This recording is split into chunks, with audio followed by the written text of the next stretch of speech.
स्वागत है बच्चों आप सभी का हमारे चैनल में। आज के हमारे लेक्चर में हम अमाइंस के बेसिक कैरेक्टर के बारे में बात करेंगे, जो कि आपकी लास्ट केमिकल प्रॉपर्टी होगी अमाइन से रिलेटेड। तो बेसिक कैरेक्टर की बात स्टार्ट करते हैं। तो यहां पर सबसे पहले हम देखेंगे कि अमाइंस आपके कौन से बेस होते हैं। तो amines are basically Lewis bases, ठीक है। Amines are basically Lewis bases. And what are Lewis bases? Lewis bases वो रहते हैं जिनमें इलेक्ट्रॉन पेयर को डोनेट करने की क्षमता होती है। By donating an electron pair वो आपके लुईस बेस कहलाते हैं। तो हमारे अमाइन में या अमोनिया में हम देख ले तो यहां पर नाइट्रोजन के ऊपर एक लोन पेयर प्रेजेंट होता है और इस लोन पेयर के डोनेशन की वजह से आपके पास इसमें लुईस बेस बनने का कैरेक्टर आता है। तो आपको इस जगह पे ध्यान रखना है कि अमाइंस जो है वो आपके लुईस बेस एक्ट करते हैं और लुईस बेस वो होते हैं जिनमें क्षमता रहती है इलेक्ट्रॉन पेयर डोनेट करने की। तो बाय डोनेटिंग इलेक्ट्रॉन पेयर ये आपके लुईस बेस एक्ट करते हैं। तो अगर हमने चेक करना है कि लुईस बेस हमारा अच्छा है या बुरा है या फिर लुईस बेस है भी या नहीं, तो हमने बस यही चीज का ध्यान रखना है पूरी प्रॉपर्टी में। आई रिपीट, पूरी प्रॉपर्टी में इसी चीज का ध्यान रखना है कि इलेक्ट्रॉन पेयर जो डोनेट हो रहे हैं वो जल्दी हो रहे हैं या लेट हो रहे हैं। अगर वो जल्दी डोनेट हो जाते हैं तो वो आपका एक अच्छा बेस कहलाएगा, और अगर वो डोनेट नहीं होते या लेट डोनेट होते हैं वो आपका पुअर बेस कहलाएगा। तो पूरी प्रॉपर्टी में हमने यही देखना है कि कौन सा मॉलिक्यूल आपके पास इलेक्ट्रॉन पेयर जल्दी डोनेट कर रहा है और कौन सा नहीं कर रहा है। उनके बीच में कंपैरिजन रहेगा कि कौन आपका अच्छा बेस बनेगा और कौन आपका पुअर बेस बनेगा। तो सबसे पहले बात करेंगे कि आपके पास अमाइंस जो होते हैं they are better bases than water, ठीक है। They are better bases than water. इसी वजह से ये पानी का H पॉजिटिव आयन एक्सेप्ट करके आगे बना देते हैं RNH3 positive with OH negative, ठीक है। अब इसमें इक्विलिब्रियम की बात की जाए तो इक्विलिब्रियम का फॉर्मूला आपको पता है, इट इज प्रोडक्ट्स की कंसंट्रेशन अपॉन द रिएक्टेंट्स की कंसंट्रेशन। तो आपके पास यहां पर हमारे प्रोडक्ट्स रहेंगे RNH3 होल पॉजिटिव की कंसंट्रेशन इनटू OH नेगेटिव की concentration upon the concentration of RNH2 and the concentration of water, ठीक है। वाटर की कंसंट्रेशन कांस्टेंट यानी कि आप यूनिटी लेके चलते हैं तो यहीं से हमारे पास बेसिसिटी कांस्टेंट आ जाएगा। बेसिसिटी कांस्टेंट यानी कि Kb आ जाएगा, which will be RNH3 positive की कंसंट्रेशन into OH नेगेटिव की concentration upon the concentration of amine RNH2। तो ये आपके पास आपका बेसिसिटी कांस्टेंट आ जाएगा। तो मैं इसको बता भी देता हूं, this is your basicity constant,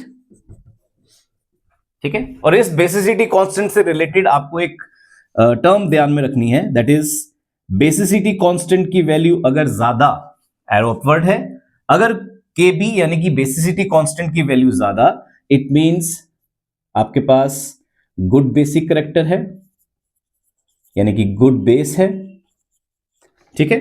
और इसी से रिलेटेड एक और टर्म रहती है हमारे पास which is pKb, alright, which is pKb value.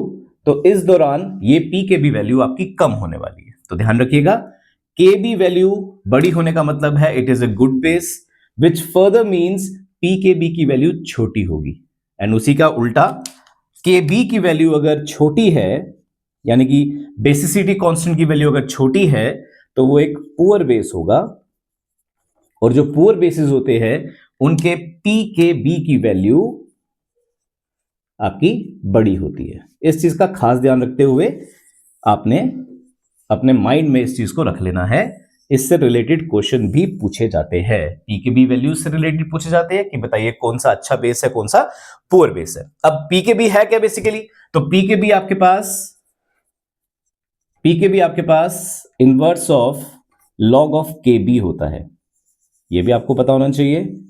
It is the inverse of it is the minus log of KB value. तो आपके पास इनमें आपस में रिलेशन क्या रहता है, इनवर्स का रिलेशन रहता है। केबी की वैल्यू बड़ी यानी कि पी केबी की वैल्यू छोटी यानी कि गुड बेस, और उसी के हिसाब से दूसरा भी। ठीक है जी।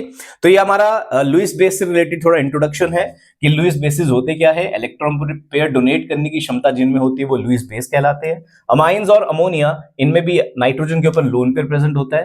इस लोन पेयर के डोनेशन के कारण आपके पास ये अच्छे बेस बनते हैं। अगर जल्दी डोनेट होते हैं तो ये गुड बेसिस है, अगर लेट डोनेट करते हैं तो comparatively they are poor bases. ठीक है। फिर बताया गया कि पानी में डालने पर ये इस तरीके से टूटेंगे, एंड टूटने के बाद आपकी जो बेसिसिटी कांस्टेंट की वैल्यू है उसके बेसिस पर आपको इस चीज का ध्यान रखना होता है। ठीक है। मूविंग फॉरवर्ड, अब हम बेसिसिटी से रिलेटेड आपके पास जो ज्यादातर क्वेश्चन पूछे जाते हैं, जो कंपैरिजंस किए जाते हैं, उनके बारे में बात करेंगे। तो देखते हैं। तो चलिए बच्चों, सबसे पहले हम वापस से यहां लिख देते हैं कि हमारे पास एक गुड बेस और एक पुअर बेस क्या है।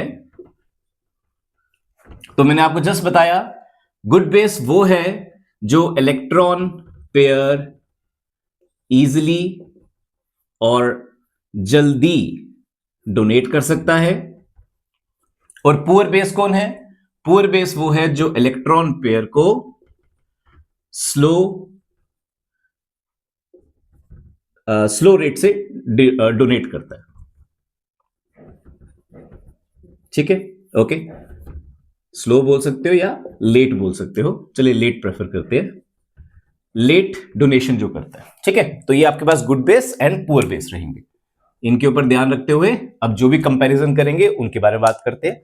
तो सबसे पहला कंपैरिजन यहां पर यही रहता है कि out of ammonia and amines which are considered as good base, इन दोनों में गुड बेस कौन है?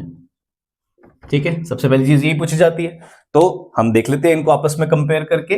तो हमारे पास अमोनिया में NH3 है विद अ लोन पेयर, और हमारे अमाइंस में कार्बन चेन है जिसके साथ प्रेजेंट है NH2 with a lone pair.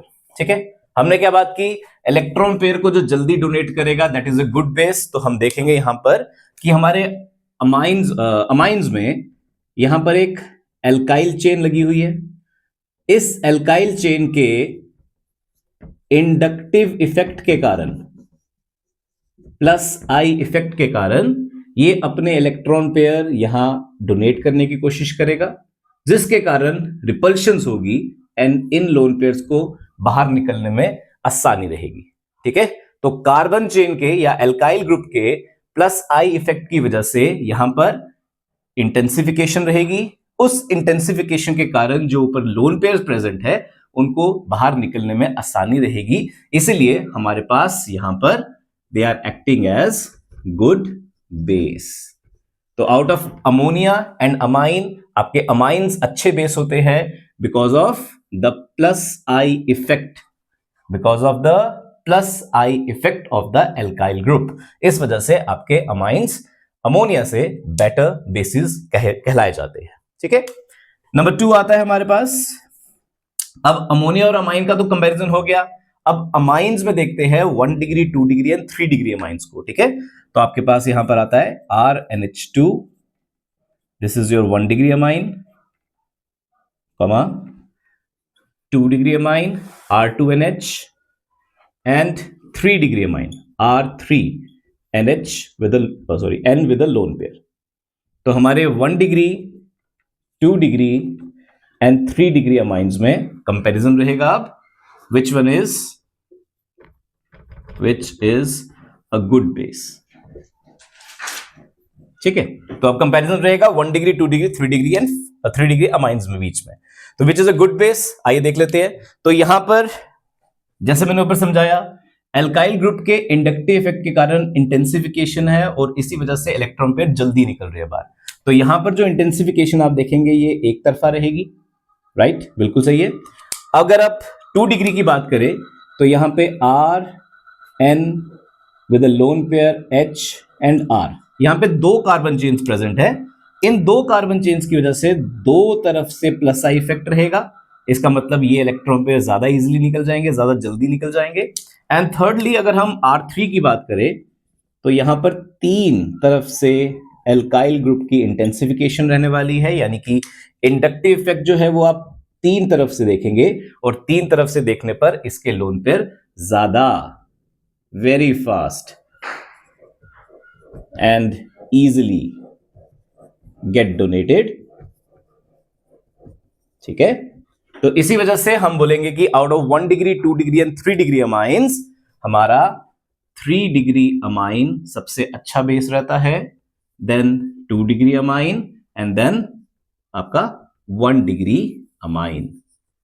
तो ये आपका ट्रेंड रहेगा कि out of 1 degree 2 degree 3 degree amines which will act as a good base. और क्यों? तो हमारे पास आ गया 1 डिग्री में एक तरफ से इंटेंसिफिकेशन है, यानी कि एक तरफ से आई इफेक्ट है, यहां पे 2 तरफ से आई इफेक्ट है, यहां पे 3 तरफ से आई इफेक्ट है। तो आपके पास आपके इलेक्ट्रॉन पेयर सबसे जल्दी निकलेंगे कहां से? आपके 3 डिग्री से। और जल्दी डोनेट होने का मतलब है इनका बेसिक करैक्टर अच्छा होगा, और बेसिक करैक्टर अच्छे होने के अकॉर्डिंगली हमारे पास पैटर्न क्या रहेगा यहां पर? 3 डिग्री 2 डिग्री 1 डिग्री। तो ये आपके पास बेसिसिटी ऑर्डर रहेगा 3 डिग्री 2 डिग्री एंड 1 डिग्री। तो एक ध्यान देने वाली बात है बच्चों यहाँ पे, वो ये है कि यहां पर जो हम बात कर रहे हैं कंपैरिजन का 1 डिग्री 2 डिग्री 3 डिग्री का, वो हम कर रहे हैं in gaseous phase. Alright, in gaseous phase आपके पास जो इसमें आपका ऑर्डर रहता है बेसिसिटी का, that is 3 degree 2 degree and 1 degree. यही सेम क्वेश्चन आपके पास पूछा जाता है गैसियस की जगह एक्वस फेज में। तो एक्वस फेज में इसमें कैसे चलना है और क्या हमको देखना पड़ता है, आइए उसकी बात करते हैं। तो चलिए स्टूडेंट्स, हम अगले पॉइंट की बात करते हैं। यहां पर भी कंपैरिजन है कि आपका 1 degree amine, 2 degree amine and 3 degree amine. ठीक है, इन 3 की आपस में बेसिक कैरेक्टर के बारे में बात चलेगी, कंपैरिजन चलेगा। तो यहां पर जो कंपैरिजन चलेगा वो एक्वस फेज की जगह हम गैसियस फेज की जगह हम एक्वस फेज में लेकर चलेंगे। ठीक है, तो जो ये क्वेश्चन है ये एक्वस फेज का रहेगा, बट ये जो हमने पीछे पढ़ा that is for the gaseous phase. तो इसमें हमने 3 चीजों का ध्यान रखना होता है जब हम एक्वस फेज की बात करते हैं। तो एक्वस फेज में हम जो 3 चीजों का ध्यान रखते हैं, दीज आर नंबर 1, एक तो इंडक्टिव इफेक्ट जो कि हमने पीछे भी देखा। ठीक है, यहां पर भी हमने इंडक्टिव इफेक्ट देखा था, वो भी यहां पर देखना ही देखना है। इंडक्टिव इफेक्ट के अलावा हम यहां पर देखते हैं सॉल्वेशन इफेक्ट। एक्वस सॉल्यूशन है ना, तो सॉल्वेशन की भी यहां पे बात चलेगी। सॉल्वेशन इफेक्ट भी देखा जाता है यहां पर, और उसी के साथ साथ हम स्टेरिक हिंड्रेंस की भी बात करते हैं। ठीक है, तो ये 3 फैक्टर्स हम यहां पे देखेंगे for the aqueous phase, plus I effect, solvation effect and steric hindrance. इन तीनों चीजों का ध्यान रखा जाएगा। इनके बेसिस पे बात की जाए तो इनकी स्टेबिलिटी का ध्यान रखा जाए, तो स्टेबिलिटी के अकॉर्डिंग इन तीनों का जो ऑर्डर रहता है for the stability, it is 3 degree 2 degree and 1 degree for your inductive effect. Solvation effect की बात की जाए तो सॉल्वेशन इफेक्ट में आपके पास स्टेबिलिटी रहती है 3 degree 2 degree 1 degree 2 degree and 3 degree की। और अगर स्टेरिक हिंड्रेंस की बात की जाए तो यहां पर भी 1 डिग्री 2 डिग्री एंड 3 डिग्री। ठीक है, तो आपके पास इन तीनों इफेक्ट्स का ध्यान रखते हुए हम अल्टीमेटली एक कंक्लूजन देते हैं। ठीक है, हम कंक्लूजन देते हैं फॉर योर बेसिक कैरेक्टर, और ये कंक्लूजन जो है ये मिथाइल की चेन यानी कि मिथाइल अमाइंस के लिए और इथाइल अमाइंस के लिए आपके पास डिफरेंट कंक्लूजन रहता है। फॉर मिथाइल अमाइंस यहां पर हमारे पास जो बेसिसिटी का ऑर्डर रहता है वो रहता है 2 degree, then 1 degree, then 3 degree. और same conclusion for the basic character for the ethyl amines, ये हमारे पास रहता है 2 degree, 3 degree and 1 degree. Methyl ethyl is sufficient, इन्हीं से रिलेटेड आपके पास क्वेश्चन पूछे जाते हैं। प्रोपाइल ब्यूटाइल आगे आपको इतने बड़ी बड़ी कार्बन चेन से रिलेटेड क्वेश्चन नहीं आते हैं। मिथाइल इथाइल सफिशिएंट है, और इन तीनों के पैरामीटर्स को कंक्लूजन करके हम मिथाइल और इथाइल के लिए जो बेसिक कैरेक्टर दिखाते हैं वो आपके सामने ये है, जो कि आपने अच्छे से लर्न करने हैं। इनके बेसिस पर टेक्सचुअल क्वेश्चंस भी है और बोर्ड में भी बहुत बार क्वेश्चंस आ जाते हैं। ठीक है, तो हमारे पास बेसिक कैरेक्टर में हमने तीसरा कंपैरिजन कर लिया है, जिसमें हमने 1 डिग्री, 2 डिग्री, 3 डिग्री अमाइंस को एक्वस फेज में देखा है कि इनमें आपका ऑर्डर क्या रहता है बेसिक स्ट्रेंथ का। तो वो आपके पास 3 पैरामीटर्स के ऊपर बेसिस पे रहेगा। कंक्लूजन निकाल के मिथाइल और इथाइल चेन के लिए ये आपके सामने है। ठीक है, नेक्स्ट कंपैरिजन की तरफ चलते हैं बच्चों, तो आइए देखते हैं। तो बच्चा नेक्स्ट हमारा जो कंपैरिजन रहेगा, जो एक बहुत ही पेट क्वेश्चन बनता है आपके बोर्ड्स के लिए, दैट इज आपके एरोमेटिक अमाइंस और एलिफेटिक अमाइंस।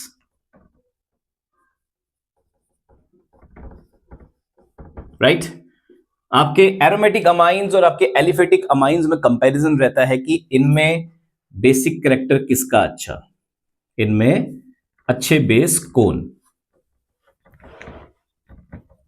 ठीक है, तो आइए देख लेते हैं एरोमेटिक और एलिफेटिक में भी कौन अच्छा बेस है आपका। तो एरोमेटिक के बारे में बात करें तो हमारे पास एरोमेटिक मॉलिक्यूल है हमारा एनालीन, यानी कि बेंजीन के ऊपर NH2। राइट, तो नाइट्रोजन पे आपके पास लोन पेयर प्रेजेंट है।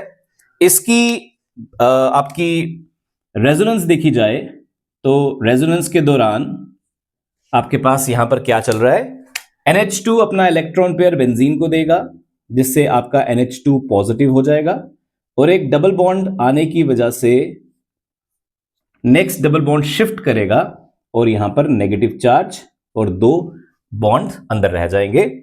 इसके आगे हम रेजोनेटिंग स्ट्रक्चर्स की बात करेंगे तो वो आपको पता ही है, NH2 positive with double bond, negative charge shift होगा ऑर्थो से पैरा, और अंदर रिस्पेक्टिवली हमारे डबल बॉन्ड शिफ्ट होंगे। एंड फाइनली एक और रेजोनेटिंग स्ट्रक्चर आएगा, that will be NH2 with positive charge, double bond, benzene ring, and वापस से ऑर्थो पोजीशन पे नेगेटिव चार्ज घूमेगा, और इस तरीके से आपके रेजोनेटिंग स्ट्रक्चर्स डन। तो ये आपके एनालीन के रेजोनेटिंग स्ट्रक्चर्स हैं, मैं नाम लिख देता हूं। ठीक है, और इन रेजोनेटिंग स्ट्रक्चर्स में आप देख सकते हैं कि आपका जो नाइट्रोजन पे पड़ा हुआ लोन पेयर है, दिस लोन पेयर, ये जा रहा है बेंजीन की तरफ। तो बेंजीन की तरफ जाने पर हम बोल सकते हैं कि यहां पर नाइट्रोजन के पास लोन पेयर तो रहे ही नहीं, वो लोन पेयर चलेगी बेंजीन में। बेंजीन में क्यों चलेगी, वो इसलिए चलेगी क्योंकि यहां पर रेजोनेंस चलती है। ठीक है, तो रेजोनेंस की वजह से आपके जो इलेक्ट्रॉन पेयर है जो नाइट्रोजन पे प्रेजेंट थे वो बेंजीन के हो गए, अब वो बेंजीन में चले गए हैं। तो यहां पर non availability of the electron pair या लोन पेयर की वजह से आपके एरोमेटिक अमाइंस जो होते हैं they are not considered as good bases, ये आपके पुअर बेस होते हैं। क्योंकि हमने पहले ही और स्टार्टिंग में ही बात कर ली कि जो इलेक्ट्रॉन पेयर को डोनेट करेगा वो आपका गुड बेस बनेगा। यहां पर नाइट्रोजन के ऊपर पड़े हुए इलेक्ट्रॉन पेयर उसी के मॉलिक्यूल में शिफ्ट हो गए, बेंजीन में रेजोनेंस शो कर रहे हैं, बेंजीन में रेजोनेंस करके वो स्टेबल हो रहे हैं। तो स्टेबिलिटी होने की वजह से, रेजोनेंस इफेक्ट होने की वजह से यहां पर जो इलेक्ट्रॉन पेयर है वो पार्टिसिपेट नहीं कर रहे इन डोनेशन, इस वजह से they are not acting as good bases, they will be considered as poor base. तो एलिफेटिक और एरोमेटिक अमाइंस में आपके पास आपके एरोमेटिक अमाइंस पुअर बेस होते हैं एज कंपेयर टू आपके एलिफेटिक अमाइंस से।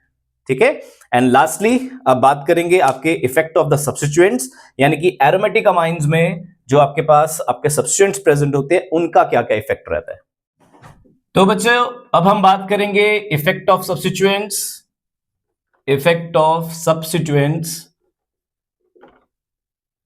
तो इसमें हम पढ़ लेते हैं हमारे 2 सब्स्टिट्यूएंट्स के बारे में, जो कि है इलेक्ट्रॉन विड्रॉइंग ग्रुप्स और इलेक्ट्रॉन डोनेटिंग ग्रुप्स। ठीक है, तो एरोमेटिक अमाइंस की बात चल रही है, तो एरोमेटिक अमाइंस में यानी कि एनालीन में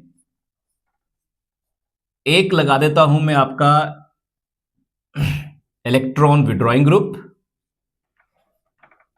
ठीक है, फिर मैं ले लेता हूं आपके पास एक सिंपल एनालीन जिस पर कोई भी एक्स्ट्रा ग्रुप या कोई भी एक्स्ट्रा सब्स्टिट्यूएंट नहीं लगा हुआ है, और फाइनली मैं ले लूंगा आपके पास एनालीन जिस पर इलेक्ट्रॉन डोनेटिंग ग्रुप लगा होगा, electron donating group.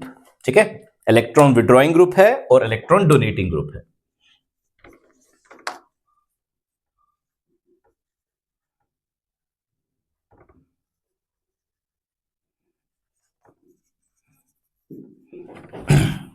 Electron donating.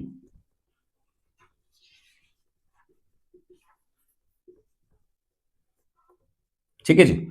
तो इनमें आपके पास अब इफेक्ट क्या रहता है, आइए उसकी बात करते हैं।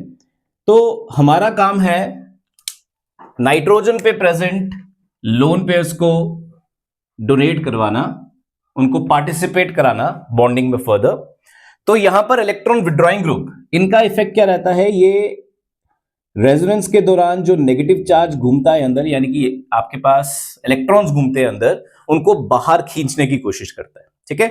और वेराज इलेक्ट्रॉन डोनेटिंग ग्रुप क्या करेगा, इलेक्ट्रॉन डोनेटिंग ग्रुप अपनी तरफ से इनको पुश करेगा अपवर्ड, यानी कि अपना इनका इंडक्टिव इफेक्ट जो रहेगा वो इनको पुश करेगा अपवर्ड की तरफ। और पुश मिलने से इनके जो इलेक्ट्रॉन पेयर जो बेंजीन के अंदर घूम रहे हैं वो जल्दी से, कंपैरेटिवली जल्दी से बाहर निकलेंगे। तो आपके पास इलेक्ट्रॉन डोनेटिंग ग्रुप्स अपना इंडक्टिव इफेक्ट छोड़ते हैं बेंजीन की तरफ, और उस इंडक्टिव इफेक्ट के कारण जो ऊपर लोन पेयर प्रेजेंट है या जो बेंजीन के अंदर नेगेटिव चार्ज घूम रहा है वो जल्दी बाहर निकलता है। तो कंपैरेटिवली आपके पास इलेक्ट्रॉन डोनेटिंग ग्रुप्स जो होते हैं ये गुड बेसिस होते हैं जब इनका आपस में कंपेयर किया जाए इलेक्ट्रॉन विड्रॉइंग और इलेक्ट्रॉन डोनेटिंग में। तो इलेक्ट्रॉन डोनेटिंग ग्रुप्स आपके अच्छे बेसिस बनते हैं एज कंपेयर टू आपके इलेक्ट्रॉन विड्रॉइंग ग्रुप से, दे आर पुअर बेसिस। ठीक है, क्योंकि इनका काम है इलेक्ट्रॉन नेगेटिव चार्ज को खींचना अपनी तरफ, और इनका काम है उनको बाहर निकालना। तो बाहर निकालना यानी कि डोनेट करना। तो यहां पर हमारे पास हमारा इलेक्ट्रॉन डोनेटिंग ग्रुप बेनिफिशियल रहेगा। और कुछ इलेक्ट्रॉन डोनेटिंग ग्रुप्स जो कि हमें हेल्प करेंगे इस चीज में, दीज आर आपके एल्काइल ग्रुप्स, जैसे कि मिथाइल हो गया, आपके एल्कोक्सी ग्रुप्स जैसे कि OCH3, जैसे कि मिथॉक्सी ग्रुप हो गया। और कुछ आपके इलेक्ट्रॉन विड्रॉइंग ग्रुप्स, इनकी भी बात कर लेते हैं। इलेक्ट्रॉन विड्रॉइंग ग्रुप्स हमारे पास रहेंगे like NO2 group, cyanide group, halogens. इनका काम होता है इलेक्ट्रॉन को खींचना, और आपके पास इलेक्ट्रॉन डोनेटिंग ग्रुप्स यहां पर है। ठीक है, तो कंपैरिजन है आपस में इलेक्ट्रॉन विड्रॉइंग ग्रुप और इलेक्ट्रॉन डोनेटिंग ग्रुप का। इफेक्ट ऑफ द सब्सटेंस में आपको इस चीज का ध्यान रखना है, इनसे रिलेटेड भी क्वेश्चंस आते हैं। तो आपके इलेक्ट्रॉन डोनेटिंग ग्रुप्स लगे हैं तो they are good bases, electron withdrawing लगे हैं तो दे आर पुअर बेसिस। इस चीज का ध्यान रखते हुए हम आपका बेसिक कैरेक्टर यहां पे खत्म करते हैं। तो इसी के साथ हमारा अमाइंस चैप्टर पूरा खत्म होता है, जिसमें हमने अमाइंस की प्रिपरेशन, अमाइंस की प्रॉपर्टीज, डायजोनियम की प्रिपरेशन एंड डायजोनियम की प्रॉपर्टीज को अच्छे से देख लिया है। पूरे लेक्चर्स रेडी है आपके लिए। तो नेक्स्ट लेक्चर में मिलते हैं नेक्स्ट वीडियो के साथ। धन्यवाद। जय श्री राम जी।